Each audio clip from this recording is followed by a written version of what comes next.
man, I learned that y'all know how to fucking resist. There is no, I protested across the whole damn country, and nowhere have I seen the level of organization, like from the people chasing ICE and then the chats they were creating was like, holy shit, I saw the same kind of level of cooperation and communication in the military, to the point where they're using a phonetic alphabet for the license plates, to the community outreach, to taking care of each other, getting the people fed who need to be fed, to also standing in the streets against fucking ICE agents while getting tear gas, little old ladies out there getting shot in the face with OC cannons and laughing at these ICE agents.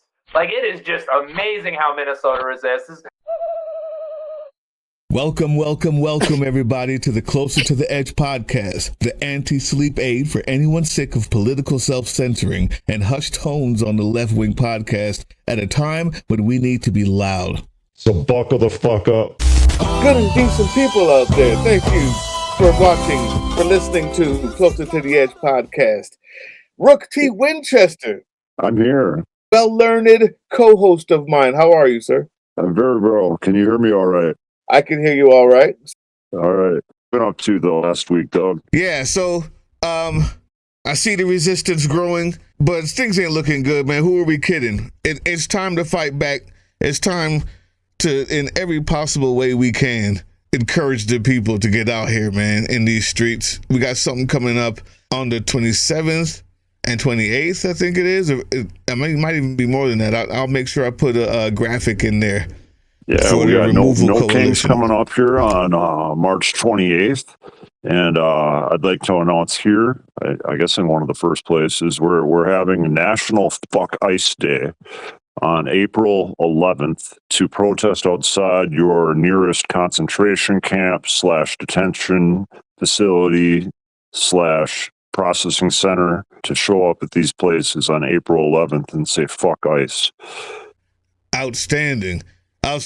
And we want to make sure we're starting to get the word out now. If you're listening to this, people, we're doing something July 4th in Washington, D.C. I'm still waiting on the graphics. I don't know when we'll get them.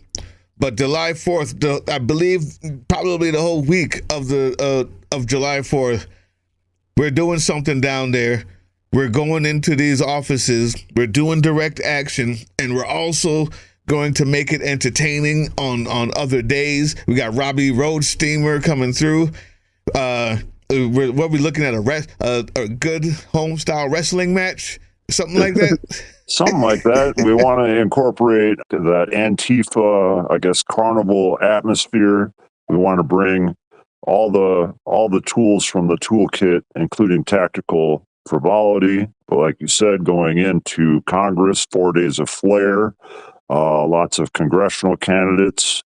At nighttime, bringing in acts like Cliff Cash, other musical acts, comedians, who knows. But yeah, the entire week, we're asking people to show up on the Sunday before the 4th of July and be with us all week, gearing up towards America's 250th birthday, because there's no way in hell that we're going to let him hijack this.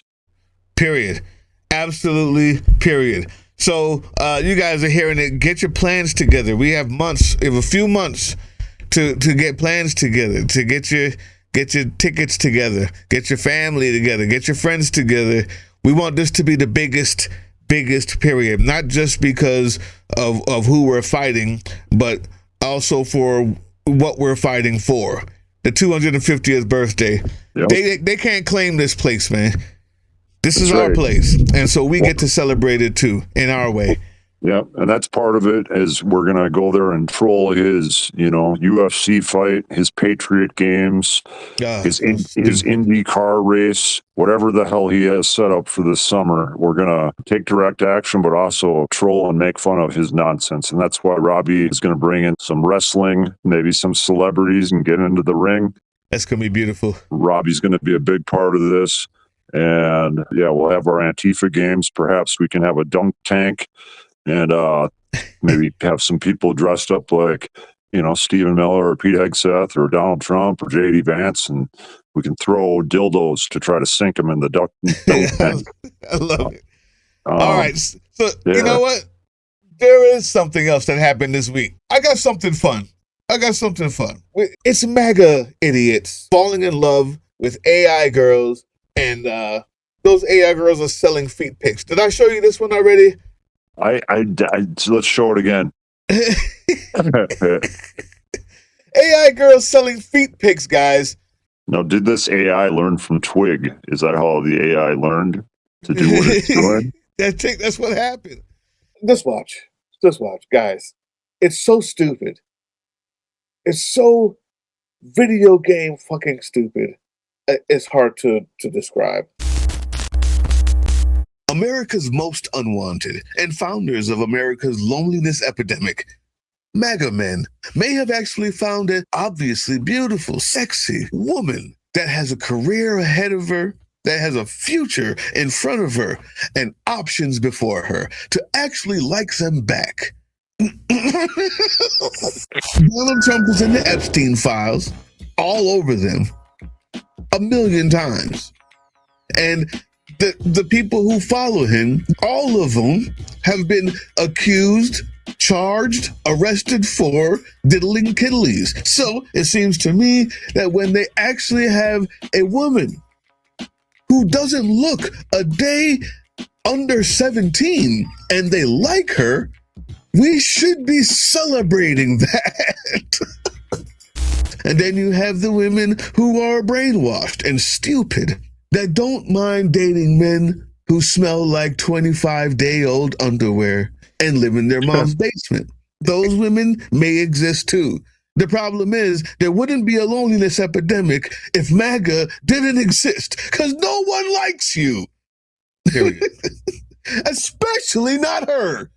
But the fact that they can use this, your level of desperation is pungent. And they use it against you. She has 1,000,000 followers. The AI. And just take a look at these examples, guys. Look at this. Notice that there is no dress code that has this. There's no uniform that looks like this. And she's a staff sergeant at 21. She's now a 1-star general in the United States Army. General, the same age.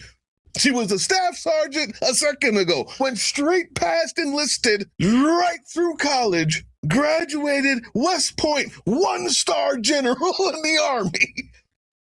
Bro, keep going. 1,000,000 likes on this post. Man, it gets funnier. And at any point, you could have logged off. Here's the biggest thing for me. They take off your BDUs in a t-shirt to hang with the president in the Oval Office. Yeah, that's what happens. I just take my shoes off on base during duty while people are working to take a selfie. This is AI. MAGA, you are looking for the fantasy that doesn't exist, like Trump not being a P3DO. Like the Republican Party being a Christian party. You are looking for fantasies that don't exist. That's why you're lonely. That's all I'm saying. Come outside. All right, last one, I promised. Last one. No, go on. We got to see this shit. Dude, what are we doing? And there are people in here. I love speed. Right? Look at this. People are like, I've been seeing her on my FYP. Can someone tell me who she is and why is she this cute? I can't skip her post. Here she is with I Show Speed. I mean, come on, bro. What are we doing? I Show Speed is not enlisted in the military. In dreads.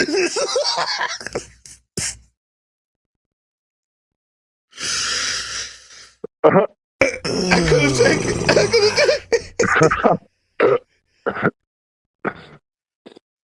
He's not in the Army, fam. He's not in the Coast Guard.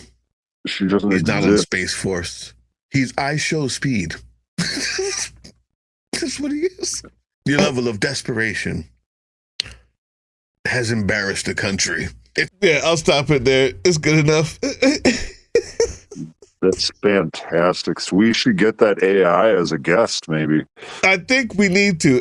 Not only do I think we need to get her as a guest, I think Bring her we on. need to. Me and the team was looking into saying, maybe, how can we use this? Like, Oh, yeah, if they're willing to fall for that, how can we use this? Right? right. Well, I think we could have her as a guest on our podcast sometime soon. I'm down. I'm 100% down. So who made it? Who's taking responsibility? Nobody for this? is. Nobody. No. We have no idea who the creator is. I 100% believe it's the United States Army. I believe it is the Department of Defense, and that is their new recruiting methods, because that's the only time they can get these punk ass, scared ass white boys who think that they are the most superior race to actually enlist and do something, is when they show a girl that doesn't exist doing it as well. Because that's the only thing that they're motivated by. Not patriotism or, any of the things that why I enlisted, but that's the new, I promise you. The reason why you can't find anybody who did this is because we did this. The United States Army is doing this, and they're selling the feet pics. It's wild they're going that far with it. If it is the U.S. Army and and these people, these million people, or all these people that are following her, I'm skeptical there as well, because I don't know if you heard the news about Twitter. That a lot of Twitter accounts were being exposed as being all bots. Yeah, that's been out. Yeah, and a lot of them belong to Israel. So if we can do a deeper dive on that later, but just shows that how many of those people liking and commenting are how many of those people are real. Yeah, it's ridiculous. Well, listen, I want to bring in our guest, and he can maybe help us comment on the next thing, because he is a fighter. Our guest is a fighter, is someone who has been in the trenches, who has, of course, been online with the social media, but it's not just a content creator. We're talking about an activist, a protester, someone who's put their body on the line for the sake of this democracy. We're going to have a lot to talk about. And I want to know what the woke farmer. He is a barber too. Getting on this plan. The woke farmer is here, guys. The fighter, the activist. What's up, my friend? I want to know what you think about these stories. How you been? I've been all right. How's the sound and everything? I'm on my phone right now. I hope it's coming through. You sound great, Will. You sound great. You look great. Thank you for being with us today. Hey, thanks for having me. Yeah, man. I'm going to let Doug ask you a few questions. Then I got some of my own, and we can just shoot the shit. And sounds good. Ask away. I just wanted to say how happy I am to see you safe and sound, and how proud I am to even have an association with someone who fights as hard as you do, man. How long have you been doing this in this way? Because I know you've been fighting since day one. But how long have you been doing this protest game? Did it start with January 20th last year, or have you been out here before then?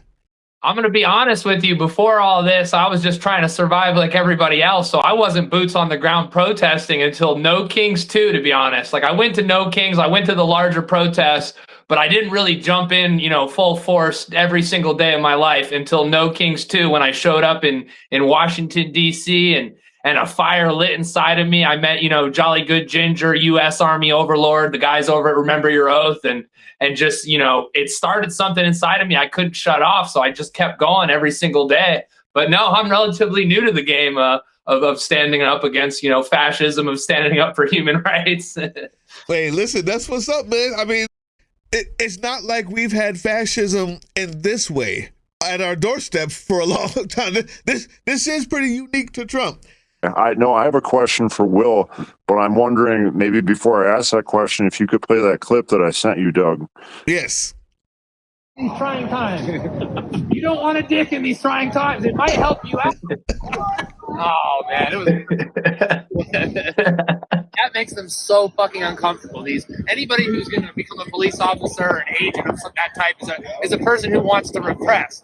This is what they're afraid of. That is why they fucking arrested 50 people the other day for Operation Dildo Blitz, which I had nothing to do with. It's because of the absurdity, and it's because it makes them uncomfortable, because they all have some sort of repressed feelings or daddy issues or whatever it may be that they're not releasing properly with therapy like a normal fucking human being. Outstanding. Exactly. That's beautiful. Exactly. I got one right here still. There it is. There it is. I saw it hanging in a post yesterday. Can you tell us about the reaction to people seeing dildos in some of your posts? Can you tell us what the reaction has been? Well, I've just been kind of sneaking them in as a little Easter egg, a memento from Operation Dildo Blitz. But, people are absolutely loving it. As far as, like-minded woke people. But, most of my Facebook is consists of MAGA people commenting, and they are triggered. They don't know what to do. The insults they're coming up with are so weak because they are scared. They're threatened by it. And that's what I was talking about in that video is, all these MAGA people are repressing feelings, whether it's sexual, whether it's, daddy issues, whether it's they got picked on in high school, but they're all repressing these feelings. And what the dildo does is it really makes them uncomfortable. They don't know how to react. It takes them out of that comfort zone. It's in my opinion, it's the greatest threat to their whole psyche, to their narrative. They don't know how to react. As you saw me trying to hand it to the cop, hand it to the National Guard, hand it to the ICE agent. They don't know what the fuck to do. And I think that is something that we need to, push forward towards more of, rather than me just screaming at people. Maybe I should just be offering them a dildo and see how they react, to be honest. Seems to me like this. I liked to, maybe we can splice in this clip, but I liked a while back you went into the J. Edgar Hoover building. I think we played it in a previous podcast episode, where you went in and confessed to something. Can you tell us about that experience? Yeah, me and my old friend Barron, we went in there to the FBI headquarters in D.C. and we tried to turn ourselves in as, field commanders of Antifa. He was the West Virginia field commander, and I was the QRF force traveling the country. And, at first they started saying, hey, you can't film in here. I was like, well, excuse me, ma'am. I'm kind of, turning myself in as the head of a terrorist fucking organization. I think we're beyond, getting yelled at for filming in a federal building. But once again, same thing. They did not know how to react. The absurdity of it, breaking their narrative right in their faces. You got to put it right in their fucking faces. And I hope we can get more people to do the same thing. Yeah, because it's not violent. I think what they want us to respond with violence, and they wanted Minneapolis to riot, and they wanted to recreate what happened after George Floyd, by killing Renee Good, by killing Alex Preddy, by kidnapping our citizens and our neighbors. It's that's the type of response they wanted. And when they don't get that response, and they get dancing giraffes and dildos and people trying to turn themselves in for a made-up terrorist organization, it puts them in a rough spot. And it makes them look bad, even to their own people. You're arresting a guy in a giraffe costume for singing and dancing on the side of the road. You look like shit no matter what. Can you tell us about your relationship with Robbie Roadsteamer? I mean, I've only known Robbie for a few months now, but you know what I'll say about him? Before I was anybody, and I messaged him on Instagram, you know what? That motherfucker replied, which, in this thing, when you're messaging these big time, social media influencers, whatever the fuck you want to call us, that was surprising to me. Robbie is the most genuine, realist human that out of all of us, in my opinion. He has his crazy health issues, but he's still out here battling for our rights, battling for our freedom. Me and him, we don't have skin in the game. We don't have kids that are going towards the future and stuff. Our time is limited, but we've chosen to, stand up for this shit. So Robbie has been a huge inspiration and a mentor to me. Well, who else has inspired you? And then I'll let Doug ask some more questions. No, you're good, man. I'm loving this.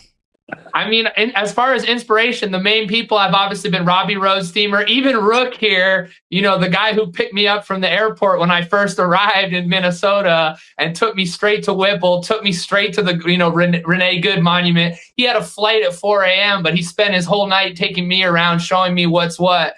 people like, Rook, people like Jolly Good Ginger, U.S. Army Overlord, USMC Angry Veteran, these brothers of mine, and Defend as Trans, they took me in. They taught me the ways of, protesting. They taught me how to use social media to get it out there. They've really inspired me to keep going and keep fighting and just, stay loud, basically.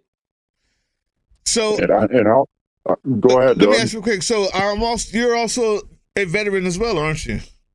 Yeah, I'm nobody special. I spent 3 years Army infantry. I deployed to Iraq in 2008. I earned my combat infantry badge, no matter how much these MAGA fucking bots like to say I'm some 42 Alpha stolen valor. It sucks for them. I did serve my time. I left the Army as a private because, I love to smoke weed. But, I did my fucking time in the Army infantry. I fought this nation's fucking blood wars. So I think I have a say in the game on this. Hell yeah. That actually is so important that you said that. Like, I'm 73 Charlie, and so I was a pencil pusher. I was doing finances in the Army before I became a drill sergeant. So after that, I never got deployed, but I've had people who I've trained come back in pine boxes. I don't have anything left to prove to anybody out there. While these guys are sitting here falling for AI, did you see that while you were backstage? Falling for AI army girls, fake army girls, in order to raise their hand to do something. They have the nerve to say, you or anyone else is stolen valor, or they don't believe it. They're too busy playing Call of Duty to actually do anything for their country. So fuck them. But yeah, I just wanted to get that clear. Well, that's exactly what it is too. Like, we're looking at, they're calling stolen valor. Let's look at Hegseth, who got his combat infantry badge for an unexploded ordnance on base that was nowhere near him. The man never led a unit. The man never led a company in combat, but now he's supposedly the Secretary of War. He has no fucking experience, no idea what he's doing, but yet they're coming after us for stolen valor. And we know who's producing this shit. We know that they're paying for these bots to produce these bullshit, AI, images of my DD-214 and all that other shit. Yeah, dude, come on, bro. It's sad. They're weak. We always have known that, but unfortunately, this is what we're up against, man. Rook, I'll let you get back to it. I just wanted to make sure that we knew we were also talking to a veteran here.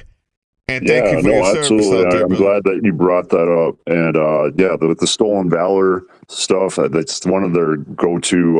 If it's against Tim Walz, if it's against you, if it's anywhere that they can find any tiny little thing. But like you said, you got a badge, you were there. And that can't be pissed upon. And they call it stolen valor, but I'm not proud of my service. I'm ashamed of my service. We caused the death of 500 million fucking Iraqi civilians for what? For fucking Cheney and his cronies to make some money. So it's not stolen valor.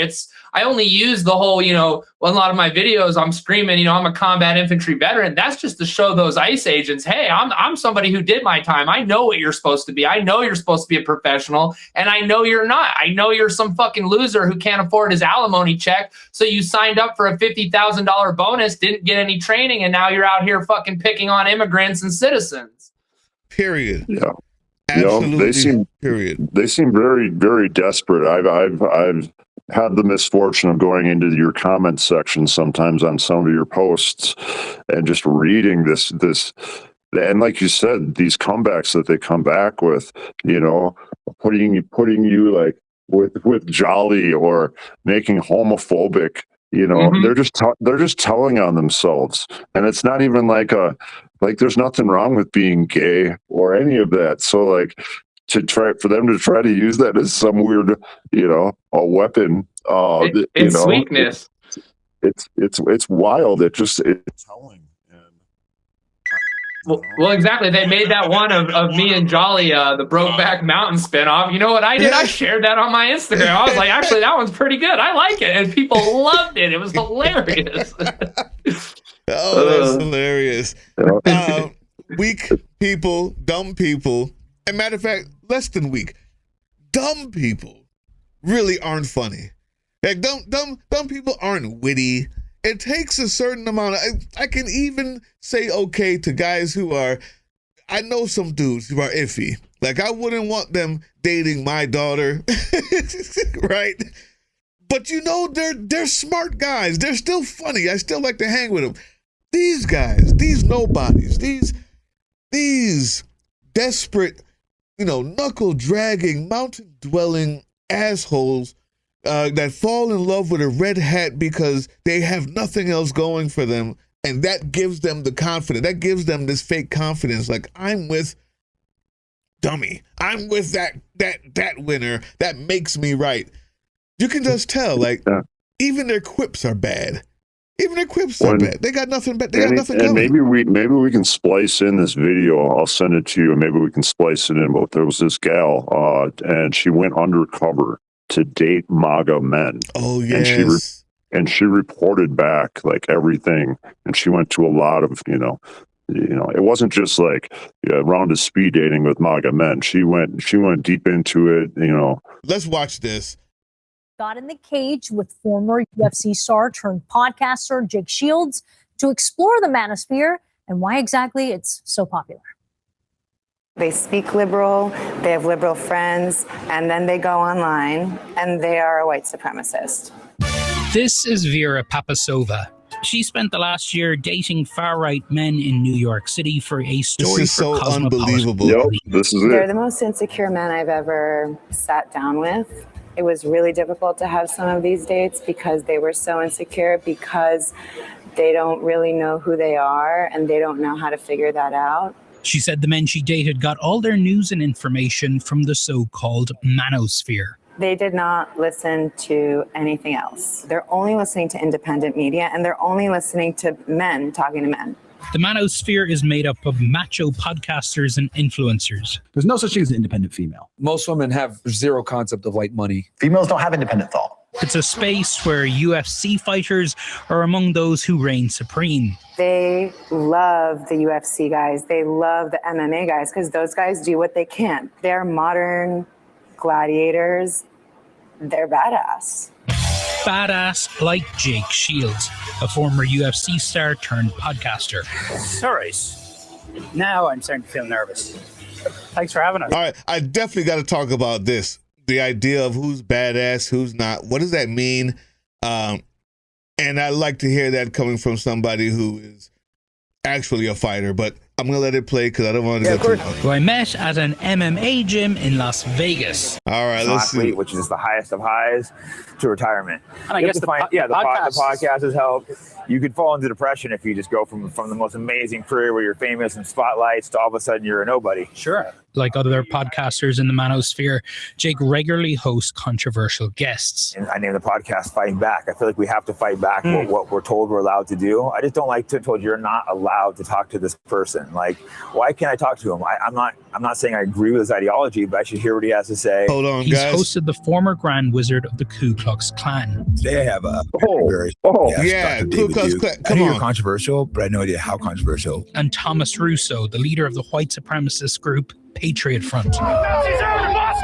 Let's go where we disagree a little bit. Yes, let's hit race, because you're a white only group. So the organization only allows people of American ethnicity, and all Americans, I believe, come from Europe. So they're white. What the fuck is that? Of the American spirit, fight on! Yeah, no, I understand and talk to these guys, but I've also not brought anyone hateful. Intellectual giants here. Really on top of them. But so you saying that you haven't brought someone hateful on, right?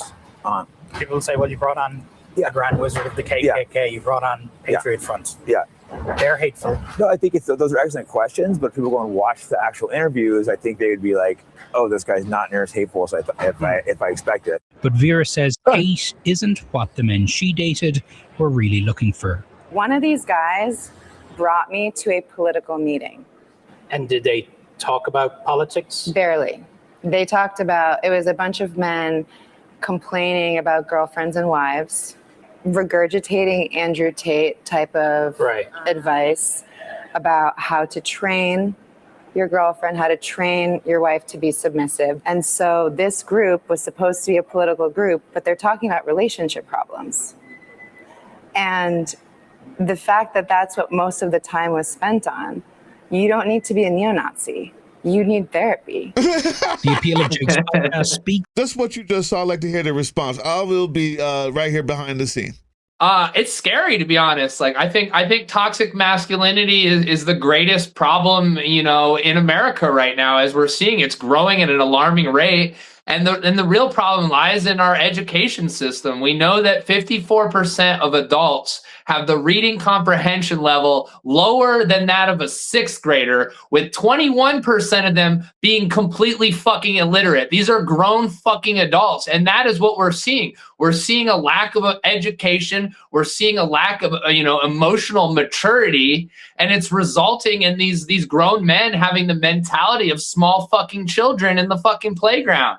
They're not growing up, and it's getting worse because the media is feeding this to them, and they're finding their little circle jerks online with assholes like Andrew Tate and fucking basement dwellers like Joe Rogan, who led them down this path in the first place. So in my opinion, it's absolutely fucking terrifying. We should be laughing at them, but we really need to be fucking scared of them. That's how we got Pete Hegseth. That's how we got Kash Patel. It's absolutely fucking scary, man. 100%. Absolutely. 100%. Yep.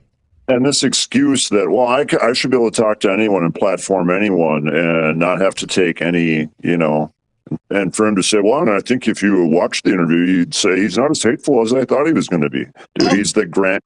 It's like, come on. Are you really saying, like, have a working frontal cortex? Try.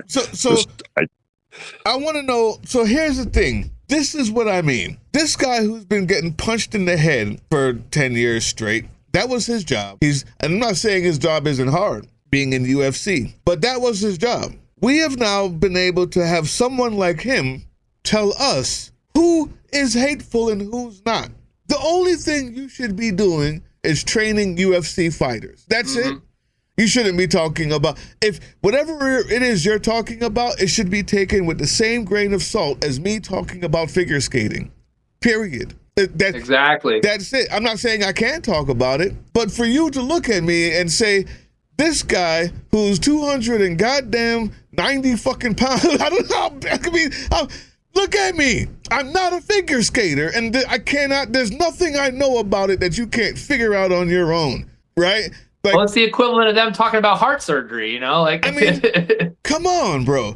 So that goes to there's a dichotomy here. We are people who do social media. Our job is to give opinions. I make sure, like Rook, to do as much study and research and understanding of top. I've been doing that. I've ever since I was at the dining table from when I was growing up, we talked politics, we talked history, we talked sociology, we talked psychology.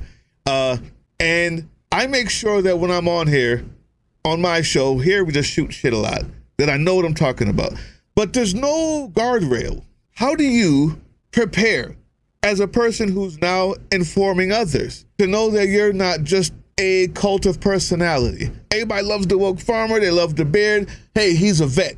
What's the difference? What's the difference? Well, I think for me, like, people want to hear me yell. Let's be honest. That's why I have the following. But what I do is I'm constantly reading, just like you. I'm reading every source of politics. I'll look at Al Jazeera. I'll look at Reuters. I'll look at AP News. I'll compare all these different sources. I have most of a political science degree. I dropped out my last semester because I was going through fucking PTSD after the war. But, I learned that you need to, look at all sides. You need to question everything, and then you need to piece your own reality, your own truth into that. So without doing all that verification, then you're basically just, spewing the bullshit the guy before you said. So for me, I personally like to use this platform to get the facts that I have found to be true. I might look at something and be like, oh, AP News is saying one thing, Al Jazeera is saying the other. Let's meet somewhere in the middle. But I think that's what MAGA is doing, the complete opposite of. They don't want the truth, and they don't need it anymore. And that's where it gets down to the scary part again, looking at people like, what's that guy? Logan Paul, the fucking guy who fought Mike Tyson, has 29 million followers on fucking Instagram, while amazing people like Jolly Good Ginger only have 1.5 million. That's what's scary. People don't want to think anymore. People don't care about the truth anymore. And that's why I think it's so important for what, guys like us are doing, is we need to keep fucking hammering the fucking truth into people and getting them to question everything, because it's on a heavy decline right now. And I don't know about y'all, but I'm fucking terrified. Yep. And one of the biggest the biggest demographic of Trump voters is white men. And that's why, this type of reporting, this undercover reporting that she was doing, it's fairly well known. I mean, Joe Rogan's, I think, probably still has one of the top 3 podcasts in America, and all these other people, and Carlson, yeah, right, and the whole Maha universe, and listening to, RFK Jr. and it was really disgusting how RFK Jr. and Rogan and Trump all just used that, and they're still using it with the UFC and even staging. How does that make you feel? To have a UFC fight happening this summer at the White House. Is it at the White House? I think it's at the White House. I think it's at the White House. Yeah, it's fucking madness. I think back. I think of. I don't know if y'all have seen that movie Idiocracy. That's what I fucking think of. We're already there. We're well past it. In fact, in Idiocracy, at least President fucking Camacho listened to the smartest man on earth. I think we're worse off than a fictional fucking movie right now. Oh well. Wait a minute. That is listen, Brand. That's the fucking truth. One thing is different. To be smart enough to know that you don't know. Camacho saw someone smart and said, you look like a good person to lean on to do the smart shit. I at least know that. What we have in the office now is a narcissist who thinks he's the smartest on earth, but has the intellectual capability of a very, very undereducated third grader at best. I was going to say pumpkin, but pumpkin is worse. Yeah, pumpkin will work. Pumpkin will work. I mean, if the single-celled amoeba. let's not insult third graders. I apologize. You're right. My son is a third grader and he hates Trump. You're right. So the point is, it's more than just stupidity. They've primed America by getting rid of proper education. Every single red state just goes in succession. The redder you are, the dumber you are. By the grades that people get, by the graduation rate, right? By the graduation rate and the education statistics, the redder you are, the dumber you are until you get to Mississippi or Alabama where you're number 1 and number 2, period. Or Oklahoma, don't forget about Oklahoma. Right. No, so no I think offense to our viewers in Oklahoma. Yeah, we're not saying everyone in those states is a dumbass. We're just saying you have a lot of dumbasses in your state. Yeah, the whole point is Republicans are now anti-science, anti-education, anti-book, pro-book burning in some places, as we found out not more than 3 years ago. I believe that was Tennessee or Texas. I don't remember. I don't care. There is this idea that the only book you need to read is the Bible and everything else is a lie and an affront to God. Can you speak to them? Have you seen this? Do you have any ideas on how this can be reversed? Are we doomed? Are we fucking cooked, bro? I mean, I'm not gonna lie. I think we're cooked because everybody keeps asking this question: how do we fight back against this? How do we, as a democracy requires people to be informed. It requires people to work across the aisle. When you have half the population being manipulated, dumbed down intentionally, how can you trust that vote ever? How can you escape this and maintain that democracy without going towards the opposite direction, without going towards our own form of fascism that forces these motherfuckers to get an education? Because of that separation of church and state, we don't have that authority. And I don't fucking see it. I honestly don't see how we get out of this unless somebody has some bright fucking ideas that no one's thought of. It's by design. They want people to be good workers. Well, I have a couple things in a dream scenario. If you can think that somehow, some way, a Democrat could take back the presidency in 2028, I think we could restore the Department of Education. I think they've gutted that. We could restore funding for PBS and put Sesame Street back on PBS instead of on Netflix, where you need to have an account. We need to invest, and look at the red states, look at the rural areas, wherever, people don't have the education. Make it cool to be educated. I don't know exactly, and maybe I'm just being Pollyanna, but those are some of my ideas. Okay, so tell me what you think. I think that the main problem that we've had every time we've gotten to this point, from the Civil War, from Germany, what happened is the other people had to be destroyed. Just hear me out.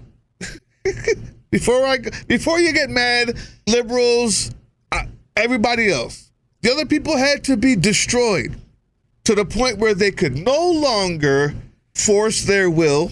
But where we always mess up is either we decide we want to take power back or we want to appease and forgive. I think the one thing that we did right in World War II was you had to pay a price. Mm-hmm. You had to pay a price. In the Civil War, we said, know what? We're going to just let you go, right? And that's how we end up with Jim Crow and so on and so forth. And we end up with the festering blister that has now burst into a pus on the backside of this fucking country because we didn't pop it. We didn't get rid of the cyst or whatever the infection. We first have to destroy their ability to cause harm. So I think, and the first thing we do is we get rid of this idea of the 7 mountains. We make sure that we vote, all of that good stuff. You make sure that you're doing direct action, all of it. But afterwards, if we don't send people to prison, to The Hague, if we don't make sure every single one of them, another great place, South Africa, and as soon as they got rid of these ideals, it started now to fall back. They made sure that if you wanted to get penance, you had to say out loud what you did. What did you do? And it was gross. You had to say in front of a camera, in front of black people, in front of a crowd of people, I did this, then I did that, and you had to give an accounting. I believe if we do that, you can get back. The second thing is we have to change the democracy that we have. We have to change the form of government that we have. It doesn't have to be all completely different because that would be impossible to do without a dictatorship. But we goddamn well have to fortify guardrails. We goddamn well have to get rid of things like the voting college, electoral college. Yeah. We got to get rid of the electoral college. We have to put very serious restraints and constraints on the Supreme Court. We have to, like, there's certain things that we have to change the Constitution to ensure a lot of stuff. Get rid of this fucking stupid ass Second Amendment that reads like a 16th century poem, and make it reflect the meaning of it. I'm not going to be the person to say, yeah, I know all of that.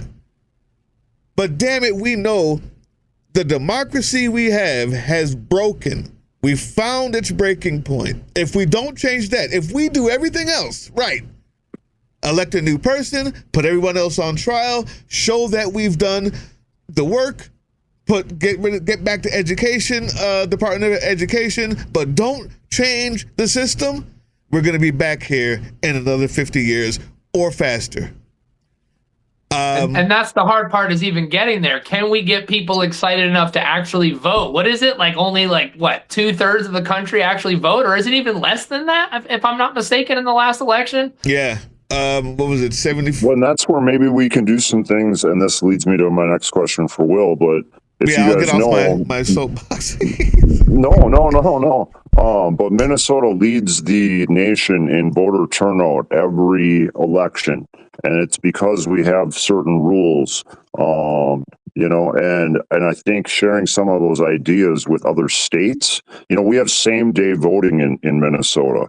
You can register to vote that day. Yes, you need an ID. but otherwise you can, register to vote, ahead of time and provide your ID, and then you're on the rolls. So when you walk into that school or wherever to vote, they have your name there on a list. So everyone's, I don't know. And I wish voter turnout was as high as it was across the country as it is in Minnesota. And yeah, so that leads me to my next question for Will. What have you learned about Minnesota in the past 3 months that you did not know before? Well, for one, I learned that y'all know how to fucking resist. There is no, I protested across the whole damn country, and nowhere have I seen the level of organization, like from the people chasing ICE and then the chats they were creating was like, holy shit, I saw the same kind of level of cooperation and communication in the military, to the point where they're using a phonetic alphabet for the license plates, to the community outreach, to taking care of each other, getting the people fed who need to be fed, to also standing in the streets against fucking ICE agents while getting tear gas, little old ladies out there getting shot in the face with OC cannons and laughing at these ICE agents. Like, it is just amazing how Minnesota resists. That's one of the reasons I'm going to stay here, is because if this all goes the way I think it's going, I want to be in a place where, is going to stand up against this to the very end. But I also learned that the communities all come together here. It's not just like everywhere else I've protested. It's like, okay, we have our different groups doing different things. But here, everybody comes together in those big joint protests to stand up for everything. And it's absolutely beautiful. But also I learned this city is damn beautiful. All the bike paths, the rivers, the lakes, this place is heaven on earth. The only thing I knew about it before was, to be honest, atmosphere and Brother Ali. But, this is my city now. Well, the people of Minnesota are really happy you're here. Do you get recognized a lot when you're out in the streets?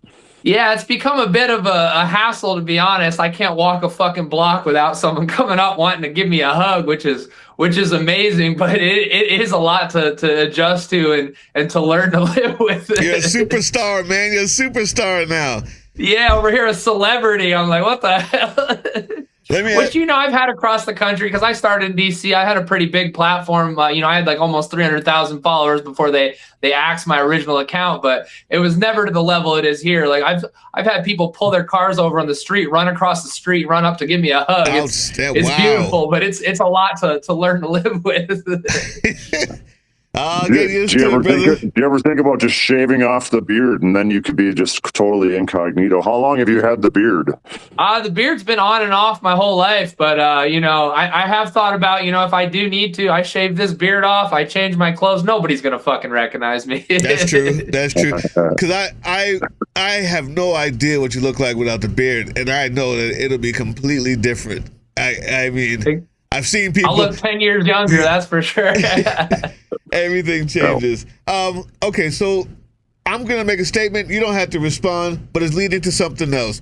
We know that you've been arrested, and we know that the people are after you. I think everybody who knows your story should know that, and if they don't, you should know that. He's put his body on the line for this cause.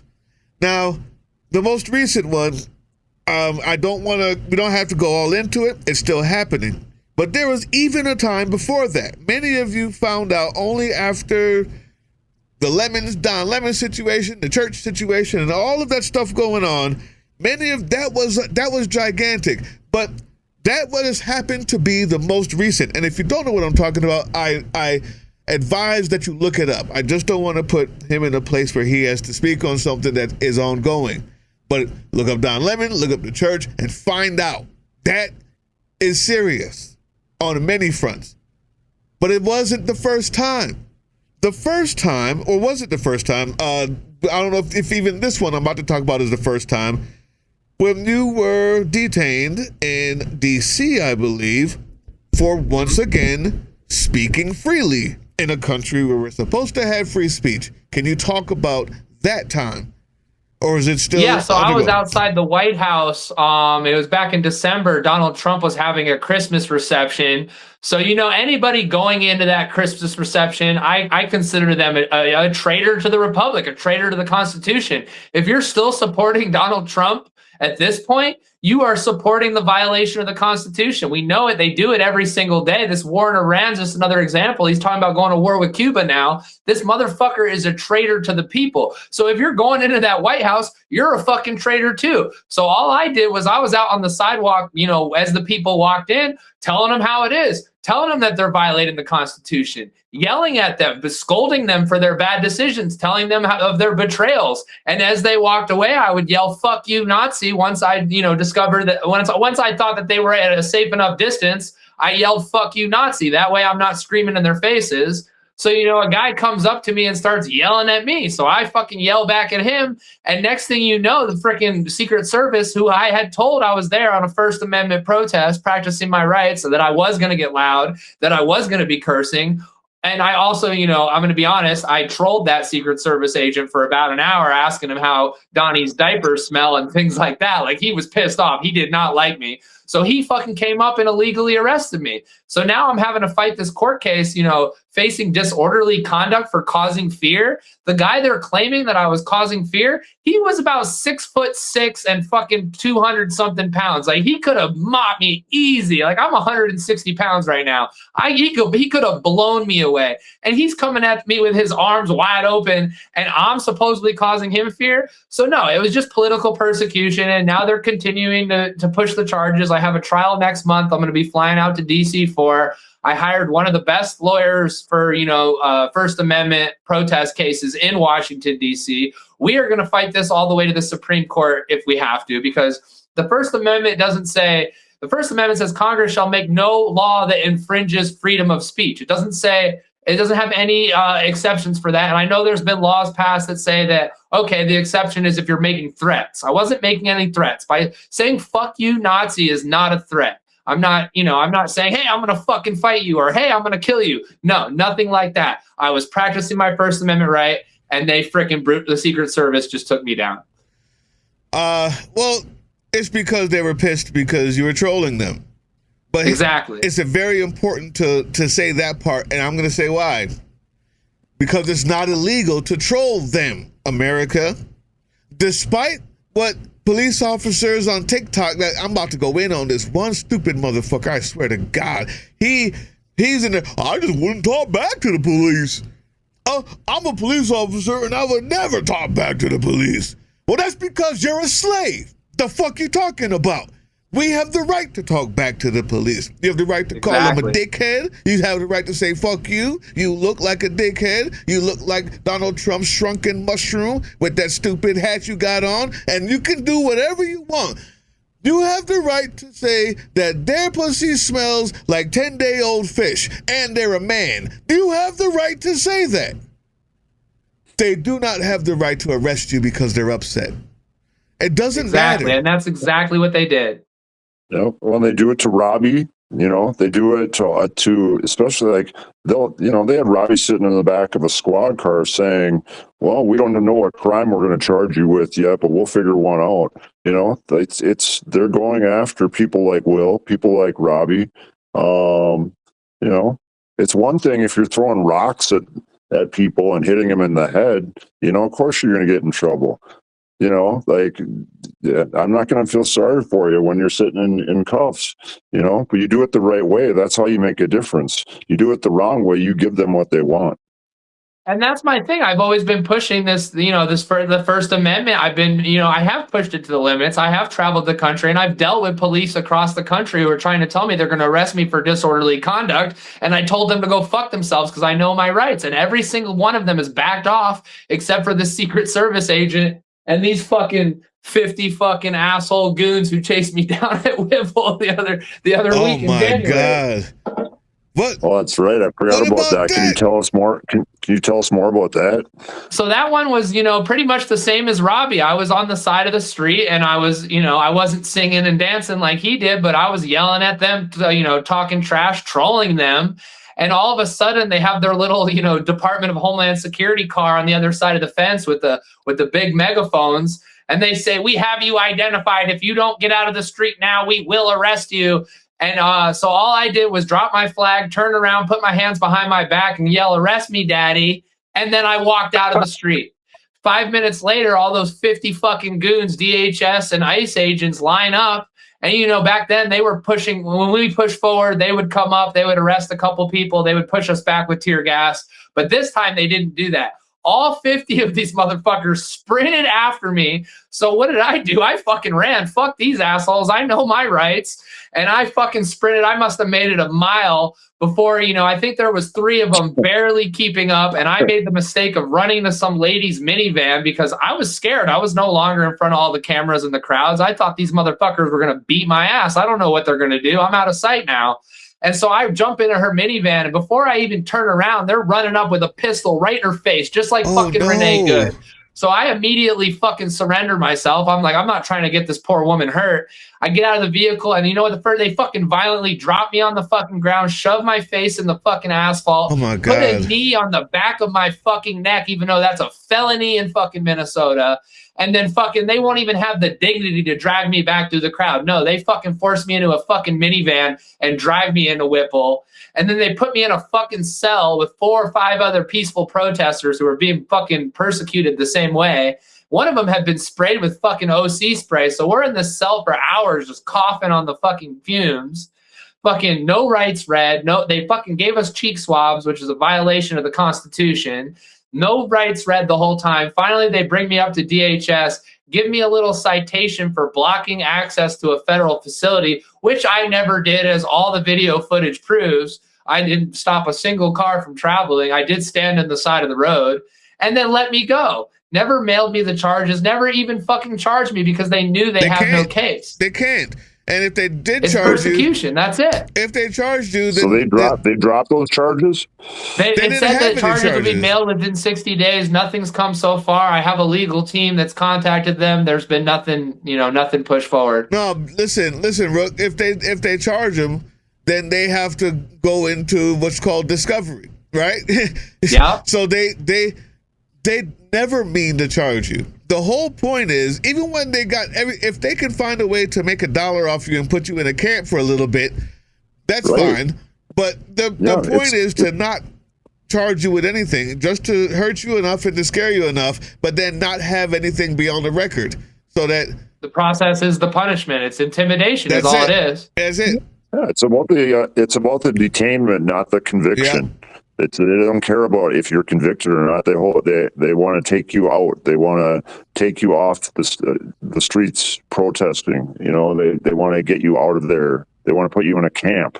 They want to, they don't care if you're ever really convicted, as long as they can make money off your detention and, take you away from the protest. When you take people like Will away from protests, I don't know. It's what do you think the reaction has been, Will, from other people when that happens, and what's the support like been? And well, before I talk about that, I just want to iterate what you said about that the punishment is the process. They're trying to keep me off the street, and I can't talk much about the church's protest because of the trial. But one thing they did is I'm one of the only people that they gave restrictions. They took my passport away. They won't let me leave the state of Minnesota. And the only reason they're doing that to me individually is because they see what I'm doing. They see that I came from DC and went all over the country, and they don't want me to carry on because I'm a threat to them. Because like you said, what is the support like? The support is absolutely amazing. I got my GoFundMe the night I was in jail skyrocketed like $70,000. People wanted to pay for my legal fees. People wanted to help my family,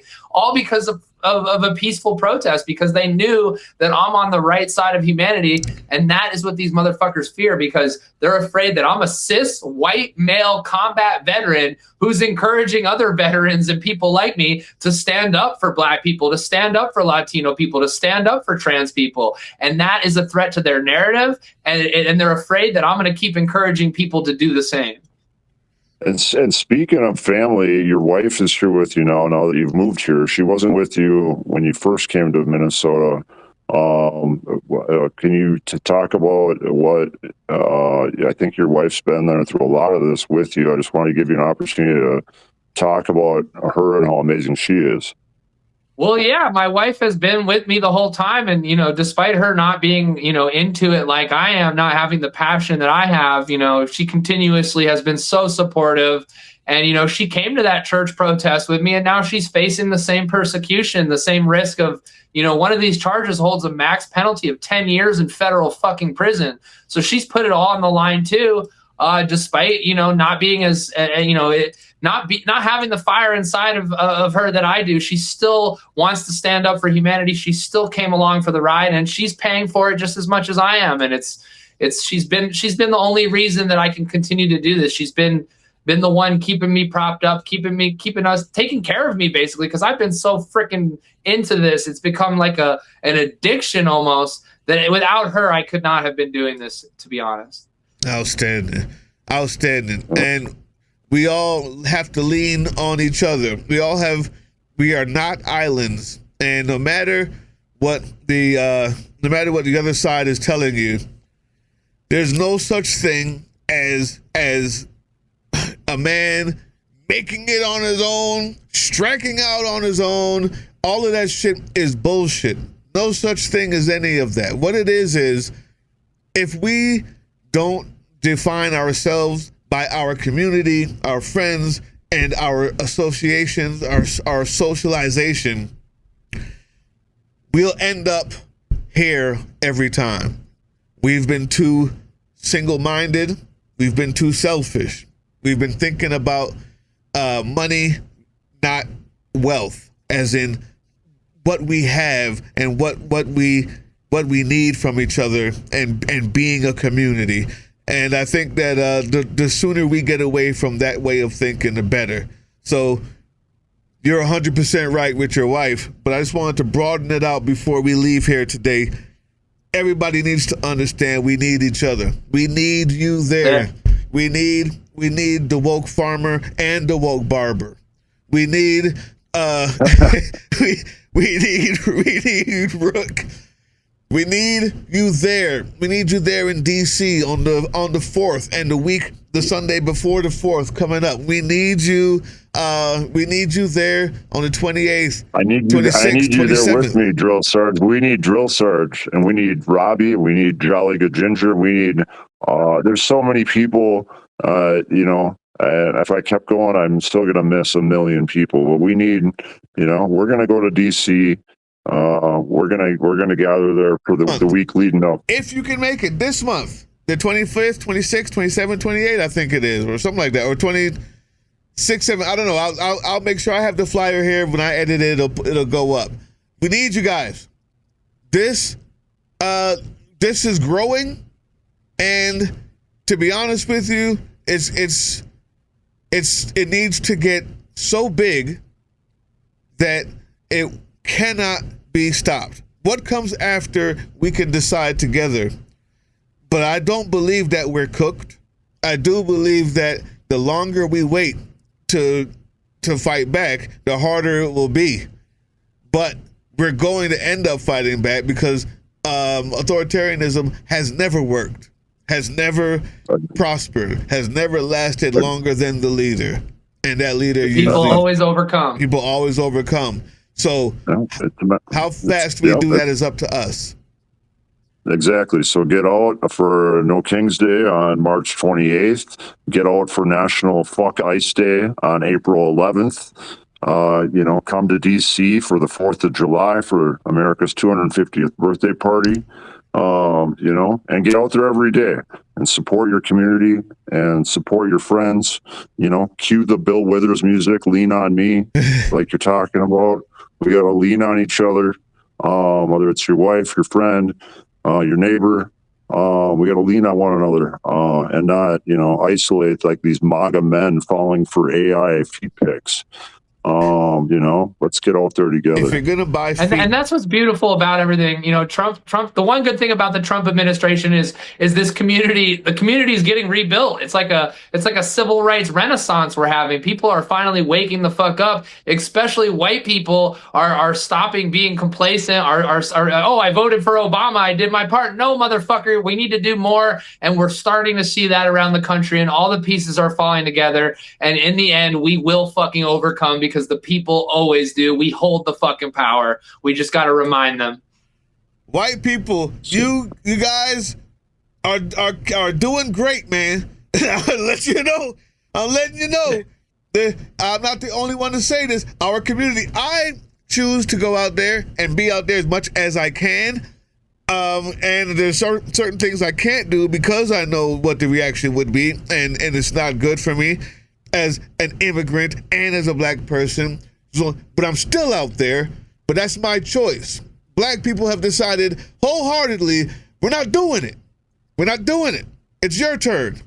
And what we found in response is, you're doing it. You're doing it. Yeah, hell yeah.